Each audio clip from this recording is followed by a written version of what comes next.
everyone, welcome back to my channel. My name is Mercy and today we're going to talk on how to take care of our donkey's tail succulent. So in this video, I will discuss how to properly care of your donkey's tail, what is the proper soil requirement, light requirement, and also about the soil requirement, and also I will discuss some basic information about this plant. So if you want to know more, watch this video until the end, and if you're new to my channel, don't forget to subscribe and hit the notification bell for you to be able to be updated on our next video. So come on, follow me.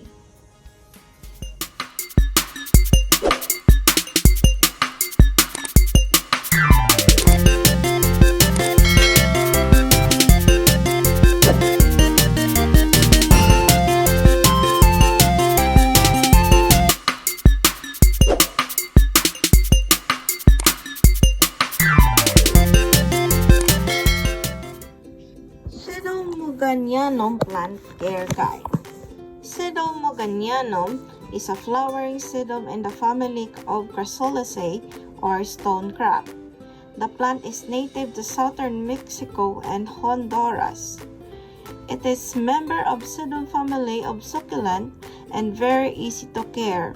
The succulent perennial plant produces trailing stems that can generally reach up to 24 inches long or even longer. It has freshly blue-green plump leaves.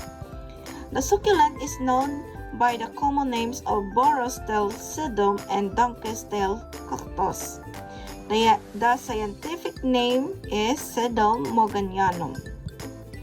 It is a succulent perennial producing trailing up to 60 cm or 24 inches long with fleshy blue-green leaves and terminal pink-red flowers in summer. The plant is often confused with Sedum burrito. The traditional Sedum Morganianum is more pointed leaves and Sedum burrito is more rounded tips.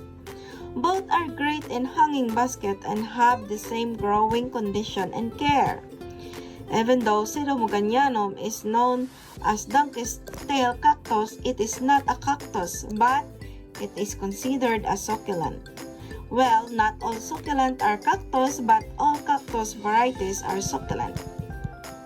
So how to grow Sedum Morganianum? This sedum variety can be grown both indoors and outdoors.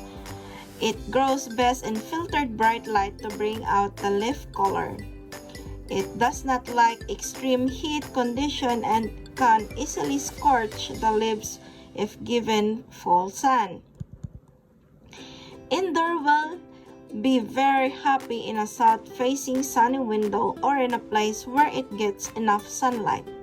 However, if you don't give the plant enough light, the nodes between the leaves will get longer and those plump leaves will not be as dense on the stems, ruining the look of the donkey's tail that is so desirable. It loves morning sunlight and afternoon shade. If you bring your indoor plant outside in the summer, keep this in mind to choose a good spot for it. Keep Burro away from draft. Although giving the plant cooler temperature in winter may be just in a boost, it needs to encourage flowers to bloom in spring. The growing season in the spring and summer with the temperature are hotter and the days are longer.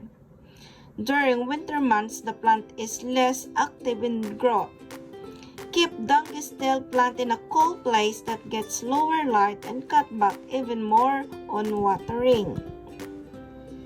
So what kind of soil does Burro tail succulent like? So for soil requirement, all succulent like well-draining soil. I like to use a specialty cactus and succulent mix. This is best for your Burro tail. Sedum Morganianum like a soil that drains well. So if you don't use special cactus or succulent soil, you can add a horticultural grade sand or perlite to regular potting soil to give it a better drainage. So when to water your Burro tail cactus? For watering requirement, Water the plant when the topsoil is so dry or the soil is dry. Keep up this watering practice all year long except during winter or cold season when you should only water infrequently or not most of the time. The plant can be easily killed from too much water, which can encourage root rot in succulent. It stores water in the plump leaves and makes it very drought tolerant. A good rule of sun is to water the plant every 10 to 14 days, but it depends on your environment as well. The plant will dry out faster in terracotta plant planter than in a plastic one, and small pots also dry more quickly. So, take care when handling this plant since the leaves are quite delicate and will easily break off the stem. So if you do break, let the callus over at the end and then the plant it in a seed starting mixture. Root will form in a few days and new plant will grow easily. For repotting borestal sedum, if your plant becomes pot-bound, it will slow down the growth of the tails. You can check the roots by taking the plant out on the pot. If you see a mass of roots, it's time to repot your plant. For repotting borestal, it's best done during warm season. Make sure the soil is dry before you start. Gently remove the plant and knock out some of the old soil. Plant in a new pot that is more larger and backfill with fresh succulent soil leaves. Leave the plant dry in a week and then resume watering. Called hardiness for this donkey's tail sedum. Sedum Morganianum is considered a tender succulent and can take minimum temperature to about 41 to 45 degrees Fahrenheit. If you are in a colder than this temperature in your area, the plant is best to grow in an indoor plant. So, growth habit for the Sedum Morganianum. It is easy to see why the common names came to be when you examine the growth habit of the succulent. The plump leaves of the succulent look like many other sedums when it is young. But when the plant is healthy and mature, both Sedum Morganianum and Sedum Burro have a dropping nature and perfect for hanging basket.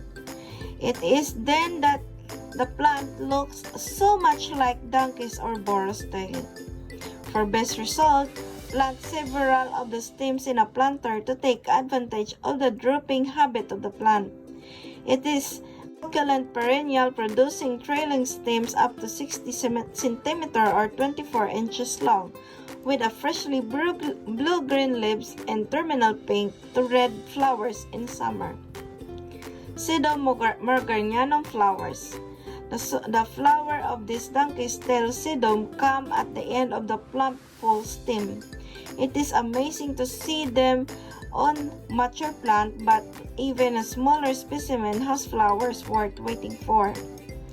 The flower range from pink to red flower through the yellow and white, and they will appear in summer months. To encourage more flowering, cactus and succulent fertilizer is good choice. Is Sedum Morganianum poisonous?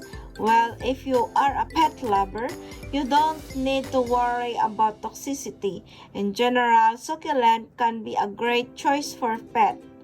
Donkey's sedum or donkey's tail sedum is non-toxic to dogs, cats, and horses.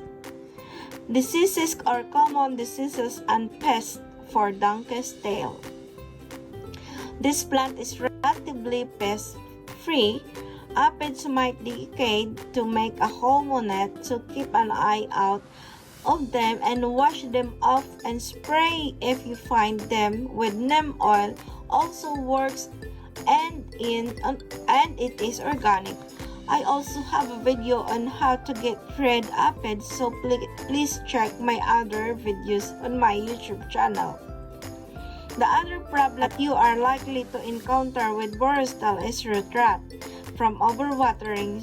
So the solution is simple. Just go light on the watering and allow the plant to dry out a bit before adding more water. And when you water again, always check your soil to make sure that it is really dry before the next session of watering. So that's it for today. I hope you learned something. If you like this video, kindly share it with your friends. And if you're new to my channel, please don't forget to subscribe and also poke that notification bell for you to be notified on our next video. So bye bye for now. I hope to see you next time.